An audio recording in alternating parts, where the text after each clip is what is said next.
और चलिए अब बात करते हैं प्रयागराज की, क्योंकि आंदोलन कम और सियासत ज्यादा होती नजर आ रही है। सवाल इसीलिए खड़े हो रहे हैं क्योंकि प्रयागराज में 5वें दिन भी छात्रों का प्रदर्शन देखने को मिल रहा है। यूपी लोक सेवा आयोग के बाहर प्रदर्शन जारी है। ARO का नोटिफिकेशन जारी करने की मांग अब छात्र कर रहे हैं। छात्रों की मांगे मानी गई तो उसके बाद अब एक और मांग कि जल्द से जल्द जो नोटिफिकेशन है वो जारी किया जाए। सीएम योगी आदित्यनाथ खुद इस पूरे मसले पर नजर बनाए रखे हुए थे और ऐसे में संज्ञान लिया गया इस मामले का। और इसी खबर पर जानकारी के लिए राघवेंद्र हमारे साथ जुड़ गए। राघवेंद्र, देखिए जिस तरीके से प्रदर्शन हुआ 4 दिन तक, कल तक की अगर बात करें तो कल तक प्रदर्शन होता रहा। हालांकि आयोग जो है वो पीछे बैकफुट पर आता है। तमाम शर्तें जो, तमाम मांगे जो छात्रों की तरफ से रखी गई थी उस पर हामी भी भरता है, लेकिन अभी प्रदर्शन जारी है। तो इसके बाद तो सवाल उठना लाजमी है ना कि आंदोलन के नाम पर यह सियासत हो रही है, उपचुनाव पर नजर है। बिल्कुल, देखिए सियासत की बात तो अलग है, लेकिन आज 5वां दिन है। कल जो फैसला आया था उसका असर आपको साफ दिखेगा। इन सड़कों पर देखिए कि लोग नहीं दिख रहे हैं और प्रतियोगी छात्र भी नहीं है। ये उत्तर प्रदेश लोक सेवा आयोग है।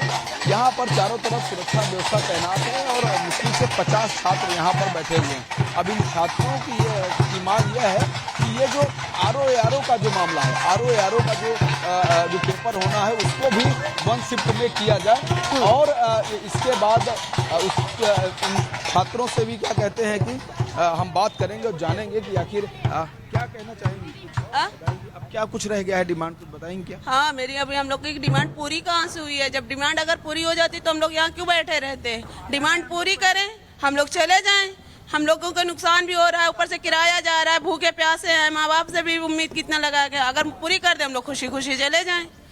ठीक है, क्या कहना? सर, कहने को तो बहुत कुछ है। आयोग जैसे कि मनमानी किए जा रहा है। 4-5 दिन हो गए हम लोग भूखे प्यासे यहाँ 24 घंटे, 5वां दिन है, 24 घंटे दिनों रात मिला के बैठे रहते हैं। कोई पूछने नहीं आता कि क्या कर रहे हो, क्या कब तक आंदोलन चल रहा है, क्या कैसे।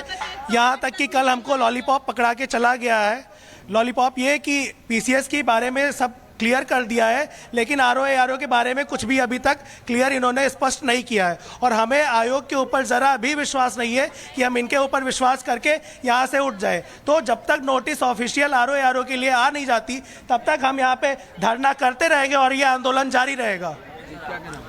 देखिए, हम लोग आज 5वां दिन है, यहाँ रात भर सब जगह हैं, जितने बच्चे हैं। कुछ अभी आएंगे सब वहाँ से, सब कुछ फ्रेश होने गए, कुछ चाय पीने गए हैं, तो आएंगे। हमारे लोग की जनसंख्या से समूह बढ़ेगा और ARO का जब तक स्पष्टीकरण नोटिस नहीं आ जाती तब तक हम लोग अपना ये धरना जनहित में जारी रखेंगे।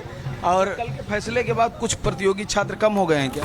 प्रतियोगी छात्र बिल्कुल कम नहीं हुए हैं, सब थे, सब डटे थे, सब 5-5 दिन से थके हैं, भूखे प्यासे थे, तो सब अपना फ्रेश होने, नित्य क्रिया सबको ही करना पड़ता है, चाहे जितना आंदोलनकारी हो, तो वो नहीं भूलेंगे। सब नित्य क्रिया से आएंगे, सब अभी आएंगे, फिर आंदोलन शुरू होगा और शुरू रहेगा जैसे 5 दिन चला है। इनसे भी बात करते हैं। मैडम, क्या कहना है? सर, मांग यही है कि बस एक नोटिस जारी कर दें कि ARO का एग्ज़ाम हम इस डेट में लेंगे और 1 डे 1 शिफ्ट में लेंगे, बस। सर, यही करना है, जिस डिमांड के लिए हम लोग बैठे हैं वो आयोग दे दे। PCS के लिए सूचना दे दी है, पोस्टपोन किए, उसको भी क्लियर नहीं किया, खाली छात्रों में फूट डाल दिए, एक लॉलीपॉप पकड़ा दिए और कुछ नहीं किया। ARO के लिए कोई नोटिस ही नहीं है, बस सब हर तरीके की परेशानी झेल रहे हैं। सारा दिन हम लोग आप लगातार अभ्यर्थियों से बातचीत कर रहे हैं और वो बता रहे हैं कि उनकी मांगे क्या है। फिलहाल के लिए आपका बहुत शुक्रिया, लेकिन अपने दर्शकों को बता दें, प्रयागराज में ये जो कंपटीशन है, जो अभ्यर्थी हैं एक उस एग्जाम की तैयारी कर रहे हैं जिसके बाद इन्हें सरकारी नौकरी मिलेगी। वो एग्जाम है PCS प्री की परीक्षा, ARO और ARO। लेकिन इसके बाद लगातार ये प्रदर्शन चल रहा है, कुछ अपनी मांगे रख रहे हैं, आयोग की तरफ से हामी भी हो गई है, लेकिन ये प्रदर्शन रुकने का नाम नहीं ले रहा है। आखिर क्यों, देखिए इस रिपोर्ट में।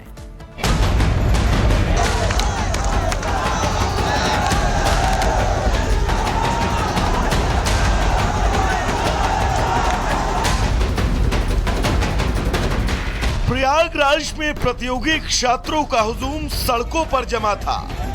लोगों के हाथों में बैनर पोस्टर थे।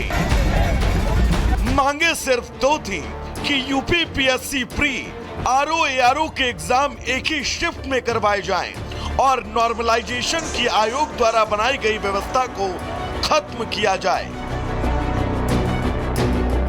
तीसरे दिन के इस प्रदर्शन में एक तस्वीर ऐसी भी आई जब छात्रों को पुलिस प्रशासन द्वारा लगाई गई बैरिकेड्स को तोड़कर आगे बढ़ना पड़ा। प्रदर्शन करने वाले छात्रों का आरोप था कि कुछ छात्रों को पुलिस ने जबरन उठाया और हिरासत में लेकर चली गई। पीसीएस के निर्णय को सही है, लेकिन आरओ के निर्णय को भी इनको देना चाहिए और एक डेट देनी चाहिए कब एग्जाम कराएंगे, क्योंकि प्रतियोगी सिर्फ आरओ तैयारी कर रहा है, उसके ऊपर क्या बीतेगी। पीसीएस के मान लीजिए रेगुलर वैकेंसीज आती हैं, तमाम प्रश्न चिन्ह अभी खड़े हो जाएंगे। कमेटी किस लिए बना रहे हैं, इसकी रिपोर्ट कब तक आएगी, परीक्षा का कब तक क्या होगा, इसका कोई क्लियरेंस नहीं है। ये तो ऐसा ही प्रतीत हो रहा है जैसे छात्रों को केवल बरगला दिया गया है कि हाँ ठीक है। पीसीएस का मामला तो क्लियर हो गया है, लेकिन आरओ रोक हम लोग लगे हैं और जो 4 दिन से हमारे भाई यहाँ धरने पे बैठे थे उनके लिए आधी खुशी की बात है।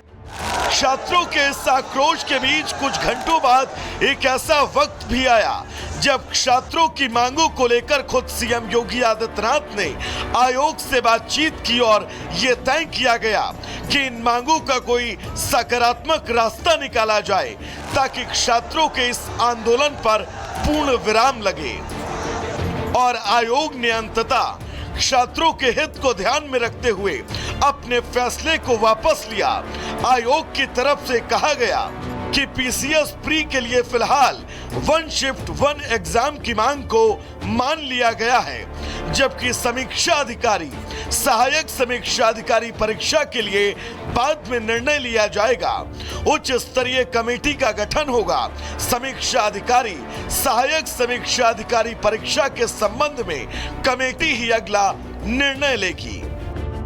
इस फैसले के बाद प्रदर्शन कर रहे छात्रों ने राहत की सांस ली और छात्रों ने एक दूसरे को मिठाइयां खिलाना शुरू कर दिया। लेकिन कुछ छात्र अभी भी वहीं डटे हैं। उनका कहना है कि आरओ परीक्षा को लेकर भी वो तुरंत फैसला चाहते हैं, जबकि उस फैसले के लिए विशेष कमेटी का गठन किया गया है। तो वहीं इन सब के बाद भी प्रदर्शन का न खत्म होना, जिसे लेकर अब सियासत भी शुरू हो चुकी है। सपा सांसद डिंपल यादव ने कहा कि सरकार ऐसे गलत सलत फैसले लेती रहती है और दबाव पड़ने पर वापस ले लेती है। और लगातार सरकार इस तरह के निर्णय लेती रहती है गलत सलत, और फिर दबाव में आकर उनको वापस लेती है। पर ये अच्छी बात है कि यूपी सरकार ने अपना ये गलत निर्णय को वापस लिया। तो वहीं सपा की तरफ से पलटवार के बीच डिप्टी सीएम केशव प्रसाद मौर्य ने ट्वीट करते हुए सपा पर निशाना साधा और कहा कि प्रयागराज में आंदोलनरत प्रतियोगी छात्रों की मांग मान ली गई है और सरकार ने एक शिफ्ट में परीक्षा कराने का बड़ा फैसला लिया है। लेकिन अखिलेश यादव और उनके समर्थक जो छात्रों की आवाज बनने का ढोंग कर रहे थे, अब उनकी असलियत सामने आ गई है। खैर, आरोप प्रत्यारोपों के बीच छात्रों का आंदोलन अभी जारी है। जबकि छात्रों की एक मांग मान ली गई है, जबकि दूसरे पर कमेटी बनाने का निर्णय लिया गया।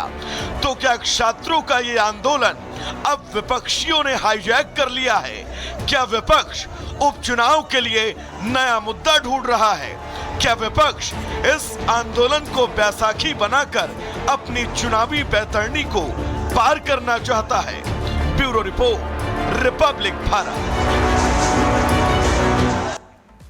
और अब खबर मध्य प्रदेश के शाजापुर से है, जहां पर 2 गुटों में तनाव हो गया। दरअसल यहां पर हिंदू परिवार को प्रताड़ित करने का आरोप है, जिसके बाद यहां पर तनाव की जो स्थिति है वो बन जाती है और लगातार हिंदू संगठन इस पूरे घटनाक्रम का विरोध करते हुए नजर आ रहे हैं। तो बड़ी जानकारी आप तक पहुंचा रहे मध्य प्रदेश के शाजापुर से, जहां पर 2 गुटों में विवाद होता है। देखिए किस तरीके से धक्का मुक्की हो रही है और किस तरीके से दोनों गुट आपस में भिड़ते हुए नजर आ रहे हैं। तस्वीरें आपके सामने, लगातार एक दूसरे की पिटाई करते हुए नजर आ रहे हैं। हिंदू परिवार को परेशान करने के आरोप के बाद यहां पर तनाव की जो स्थिति है वो उत्पन्न हो जाती है। देर रात हिंदू संगठन जमकर प्रदर्शन करने के लिए पहुंचते हैं। प्रदर्शन यहां पर होता है और उसके बाद देखिए 2 गुट किस तरीके से आमने सामने आ जाते हैं और जमकर दोनों के बीच में भिड़ंत हो जाती है। हिंदूवादी संगठन देखिए किस तरीके से सड़कों पर उतरे हैं, नारेबाजी कर रहे हैं। तस्वीर आपके सामने है।